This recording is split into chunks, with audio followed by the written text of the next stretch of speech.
Hi hello welcome back to ఐకా shorts.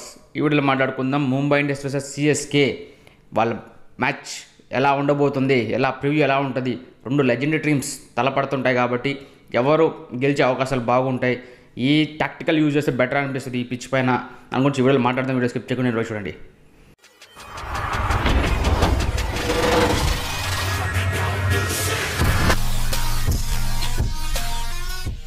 Mumbai CSK match అంటే మనం చెప్పొచ్చు చాలా మంచి ఒక ఫీస్ట్ అని చెప్పొచ్చు. మంచి కలర్ఫుల్ ఉంటుంది. అట్ ది సేమ్ టైం మంచి ఫ్యాన్స్ కానీ చాలా ఎక్కువ ఫ్యాన్ బేస్ ఉన్న టీమ్స్ కానీ అది లెజెండరీ టీమ్స్ ఎక్కువ టైటిల్స్ కూడా వాళ్ళిద్దరి మధ్యలో ఉండడం ఇంకా చాలా ఇట్లాంటి మ్యాచ్ని ఎక్కువ ఇంట్రెస్ట్ అనేది క్రియేట్ చేస్తూ ఉంటుంది మనకి.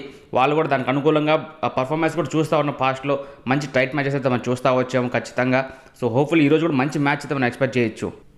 అదే కాకుండా ఈ సీజన్లో రెండు టీమ్స్ కెప్టెన్స్ చేంజ్ చేయడం చూసాము. రెండు టీమ్స్కి కొత్త కెప్టెన్స్ ఉన్నారు. ఒక ఎండ్లో చూసుకుంటే గైక్వాడ్, ఇంకో ఎండ్లో చూసుకుంటే ఏదున్నాడు హార్దిక్ పాండ్యా. సో వీళ్ళిద్దరు కొత్త కెప్టెన్స్ అదే పంతం ఉంటుందో లేదో మనం చూడాలా. సో ముందుగా పిచ్ గురించి మాట్లాడితే ఈ పిచ్ ఖచ్చితంగా లాస్ట్ మనం చూసాము RCB versus Mumbai Indians match చూసాము. మంచి రన్స్ అయితే కంటిన్యూగా వచ్చే పిచ్ ఇది. అదే కూడా సెకండ్ బ్యాటింగ్ గ్రౌండ్ అని చెప్పొచ్చు, చేసింగ్ గ్రౌండ్ అని ఖచ్చితంగా చెప్పొచ్చు. ఈ పిచ్ ఇప్పుడే కాదు, గతగా సీజన్స్ చూసుకుంటే కంపేర్ చేసుకుంటే ఎప్పుడు కానీ ఇక్కడ చేసింగ్ ఈజీగా గెలిచే ఛాన్స్లు ఎక్కువ ఉంటాయి కంపేర్ టు ఫస్ట్ బ్యాటింగ్. ఇది ఈవినింగ్ నైట్ మ్యాచెస్ అయితే వాట్ ఇఫ్ ఒకవేళ ఆఫ్టర్నూన్ మ్యాచెస్ అయితే వాళ్ళకైతే అటు ఇటు అయ్యే అవకాశం ఉంది. కానీ ఈవినింగ్ మ్యాచెస్ అయితే మోస్ట్ ఆఫ్ ద ఛాన్స్ ఇక్కడైతే చేసింగ్ చేసే అవకాశం కనపడుతుంది. చేసింగ్ టీం గెలవడం మనం చూస్తూ వచ్చాము. హోప్ఫుల్లీ ఖచ్చితంగా ఈరోజు టాస్ ఫ్యాక్టర్ చాలా ఇంపార్టెంట్ అని చెప్పొచ్చు. ఎందుకంటే జూ ఉంటుంది కాబట్టి ఆ జూలో బాల్ గ్రిప్ చేయలేరు బౌలర్స్ కూడా. ఆ డిఫరెన్స్ అయితే కనపడుతుంది. ఇంకా పిచ్ కూడా కరెక్ట్గా బ్యాట్ మీదకి అయితే బాల్ రావడం మనం చూస్తాం జూ కానీ పడిందంటే. సో ఈ విధంగా చూసుకుంటే ఖచ్చితంగా ఇంకా టాస్ ఫ్యాక్టర్ చాలా ఎక్కువ అయితే కనపడుతుంది. టాస్ గెలిచిన మ్యాచ్ గెలిచే అవకాశం చాలా ఎక్కువ ఉన్నాయి ఈ పిచ్లో. సో యావరేజ్ స్కోర్ చూసుకుంటే 190 అయితే ఉండే అవకాశం ఉంది ఈ పిచ్లో. మినిమం 190 200 లేని ఖచ్చితంగా సెకండ్ బ్యాటింగ్ వాళ్ళకే టార్గెట్ ఇవ్వలేరు, మంచి టార్గెట్. సో ఈరోజు కూడా మంచి రన్ ఫెస్ట్ అయితే మనం ఖచ్చితంగా చూస్తాము. సో చూడాలా ఎవరైతే మంచి బ్యాటింగ్ పర్ఫార్మెన్స్ బౌలింగ్ పర్ఫార్మెన్స్ చేస్తారో చూద్దాం. ఇంకా ముంబై ఇండియన్స్ టీం గురించి మాట్లాడితే వాళ్ళైతే చాలా మంచి స్ట్రాంగ్గా అనిపించింది. అయితే కంటిన్యూగా ఫెయిల్యూర్స్ చూసి వన్స్ సక్సెస్ స్టార్ట్ అయితే మాత్రం వాళ్ళని ఆపడం చాలా కష్టం. అదేవిధంగా ఫస్ట్ ఢిల్లీతో గెలవడం చూసాము. సెకండ్ ఇంకా బెటర్గా కాంపరెన్స్తో ముంబై అనేది ఆర్సీబీని అయితే కొట్టడం మనం చూసాము. ఇంకా మూడో మ్యాచ్ కూడా మనం చెప్పచ్చు అదే ఉత్సాహంతో వాళ్ళైతే వస్తూ ఉంటారు. అయితే బౌలింగ్లో చూసుకుంటే బుమ్రా అయితే అద్దరు కొడుతున్నాడు. స్కై అది మంచి ఫామ్లో కనిపించాడు రావడంతో. At the same time Ishan Kishan మంచిగా టచ్లో కనపడుతున్నాడు. రోహిత్ శర్మ బాగా ఆడుతున్నాడు. తిలక్ వర్మ టచ్లో ఉన్నాడు. సో బ్యాటింగ్ పర్స్పెక్టివ్ చాలా మంచి స్ట్రాంగ్ ఉంది. ఇంకా ఎండ్లో చూసుకుంటే రోమియార్ చెప్పాడు కూడా మంచి హిట్టింగ్స్ అయితే రన్ ఇస్తూ ఉంటాడు. సో దాని వరకు చూసుకుంటే బ్యాటింగ్ చాలా పర్ఫెక్ట్గా ఉంది వాళ్ళకైతే. ముంబై ఇండియన్స్కి ఎటువంటి డౌట్ లేదు. బౌలింగ్లోనే బుమ్రా తప్పించి మిగతా వాళ్ళు అంత ఎఫెక్టివ్గా కనపడట్లేదు. బుమ్రా మాత్రం ఒక ఎండ్లో బాగా టైట్ చేస్తున్నా, ఇంకో ఎండ్లో కొంచెం రన్స్కి వెళ్తూ ఉన్నాం చూసాం. లాస్ట్ మ్యాచ్లో చూసుకుంటే అరౌండ్ 190 రన్స్ అయితే వాళ్ళు కొట్టారు ఆపోజిట్ టీం ఆర్సీబీ.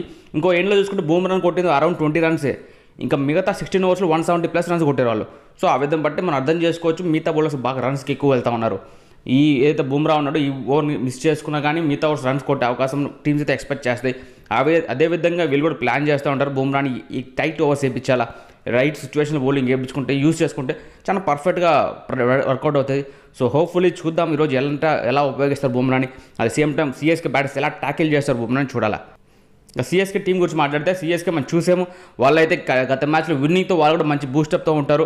మంచి విన్ అయితే లభించింది వాళ్ళ హోమ్ గ్రౌండ్లో. కానీ వాళ్ళకి ఎప్పటి వరకు 2 మ్యాచ్లు హవే గ్రౌండ్లో ఓడిపోవడం చూసాం. 3 మ్యాచ్లు హోమ్ గ్రౌండ్ గెలిచా కానీ 2 మ్యాచ్లు హవే గ్రౌండ్స్లో ఓడిపోయారు.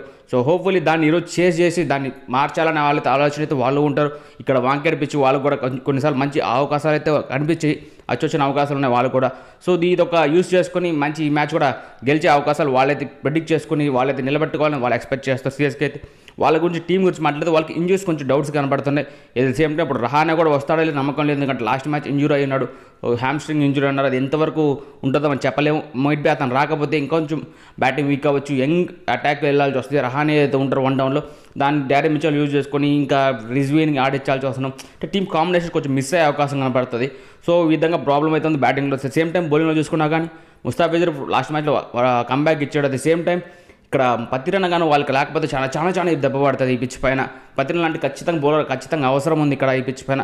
హోప్ఫుల్లీ పత్తిరన్న ఫిట్గా ఉంటే మాత్రం వాళ్ళిద్దరు మంచి మ్యాచ్ అయితే చూడొచ్చు. బుమ్రా వర్సెస్ పత్తిరన్న ఎవరైతే ఖచ్చితంగా మంచి బౌలింగ్ వేస్తారో వాళ్ళ టీం గెలిచే అవకాశం చాలా ఎక్కువ కనపడతాయి.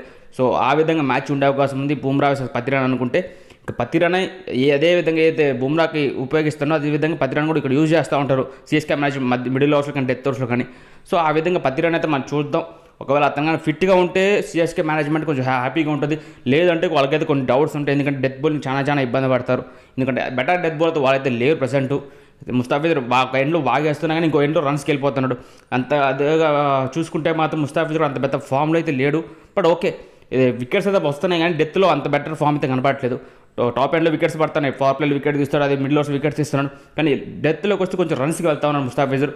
దాన్ని కూడా అతను కంటిన్యూ చేయాల్సిన అవకాశం ఉంటుంది. సో హోప్ఫుల్లీ వాళ్ళైతే దీన్ని రెక్టిఫై చేసి మంచి మ్యాచ్ చూసే అవకాశం మనకైతే ఇస్తారని మనం ఎక్స్పెక్ట్ చేద్దాం.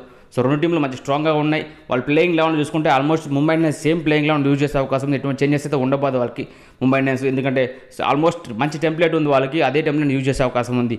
ఇంకో ఇలా సిఎస్కే చూసుకుంటే వాళ్ళ ఇంజురీస్ ఎవరైతే ఇస్తారో దాన్ని బట్టి వాళ్ళకైతే అవకాశం ఉంటుంది. పతిరణ ఒకళ్ళు ఫిట్గా ఉంటే తీక్షణ ప్లేయర్ పతిరణ వస్తాడు. ఇంకా రహానే ఇంకా ఇంజూరీ అయినాడు, లేదంటే ఇంకా సమీర్ రిజ్వీని తీసుకొని ఆడేస్తారు. లేదా ఇంకా ఒక బ్యాట్స్మెన్ కావాలంటే ఇంకా డొమెస్టిక్ బ్యాట్స్మెన్కి వెళ్ళి నిషాంత్ సింధుని తీసుకొని రావచ్చు, లేదంటే రషీద్ నాటిచ్చే అవకాశం కనపడుతుంది. సో ఈ విధంగా అయితే సిఎస్కే మేనేజ్మెంట్ అయితే ఎక్స్పెక్ట్ చేస్తుండేది. హోప్ఫుల్లీ ఈరోజు మంచి మ్యాచ్ చూద్దాం. సో వీడియో నుంచి లైక్ చేయండి, మీ ఫ్రెండ్స్ చేయండి, తప్పకుండా కామెంట్ చేయండి. తప్పకుండా మర్చిపోకండి, పక్కన బెల్ ఐకాన్ ఉంటుంది, అది పెట్టుకుంటే పెట్టేది మీకు. Please subscribe.